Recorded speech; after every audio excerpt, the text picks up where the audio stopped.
everyone, welcome back. Today, we're covering part 3 of Fill Up Your Cup. In the first week, we talked about cleaning the outside of a cup and how it does no good to clean the inside of a cup, and that mirrors only working on the outside of yourself will not make you any happier. Last week, we talked about you cannot give what you don't have. And so if we don't have love, joy, peace, forgiveness for ourselves, then we can't give anything to anybody else. And so you cannot give what you don't have. This week, we are going to be talking about how do you fill up your cup. There are many different ways to fill up your cup and get your inspiration and just feel better about yourself. Talking to a friend, being encouraged by them, taking time to read positive books, being around positive people.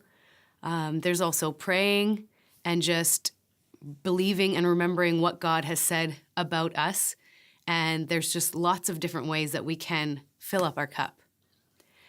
The first thing that you need, though, before you fill up your cup, very first thing, is a heart willing to receive all the good things that are coming our way. If not, this cup, again, being like me, if we have our thoughts closed off, it doesn't matter how much good comes our way, none of it will get into us because we have a hard heart. And so the very first thing you need is a heart willing to receive. And so just opening up your heart and saying, okay, even I don't know that I am worthy of good things, but God said that I am, and I have a lot of good people in my life, and so, okay, I'm going to start believing that today, that I'm going to have an open heart to receive all the good that's out there.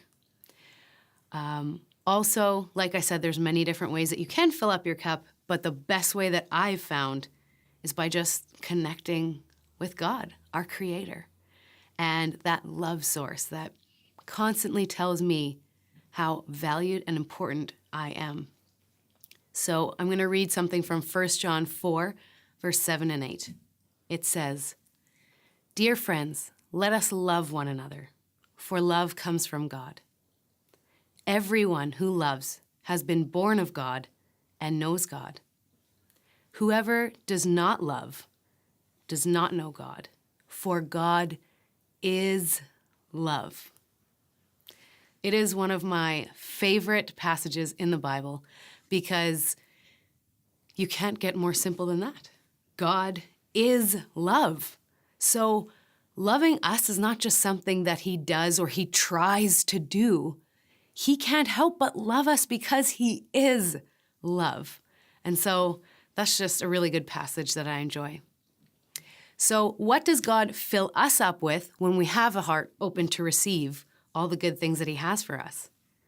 Well, in Galatians 5, verse 22, it says, "But the fruit of the Spirit," fruit being anything that you give off as a person that affects the people around you.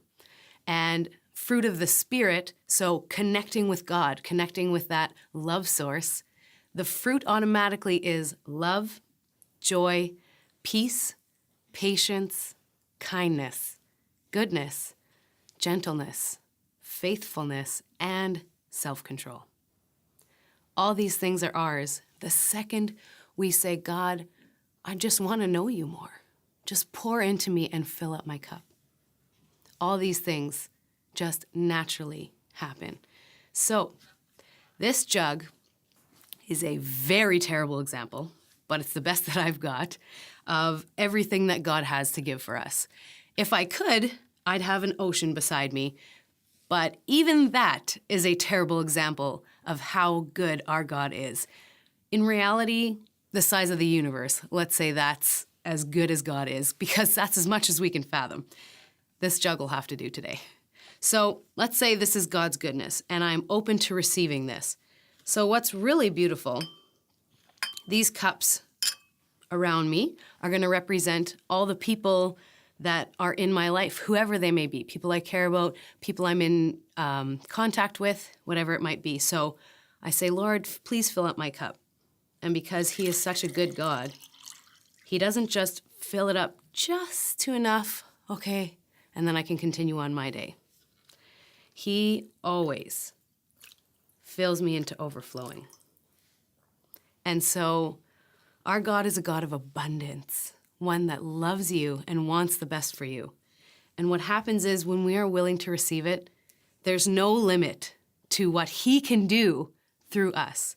And what's really awesome is that when we have our cups filled to overflowing, it automatically touches other people, naturally, without us trying. And I just think that that's really an awesome thing. So it is my prayer today that you feel how much God loves you, truly and fully. And if you're feeling empty today, just ask God to fill up your cup. And I promise you, when you have a heart to receive, he will fill you to overflowing. Be blessed today. Thank you guys for watching, and have an awesome week.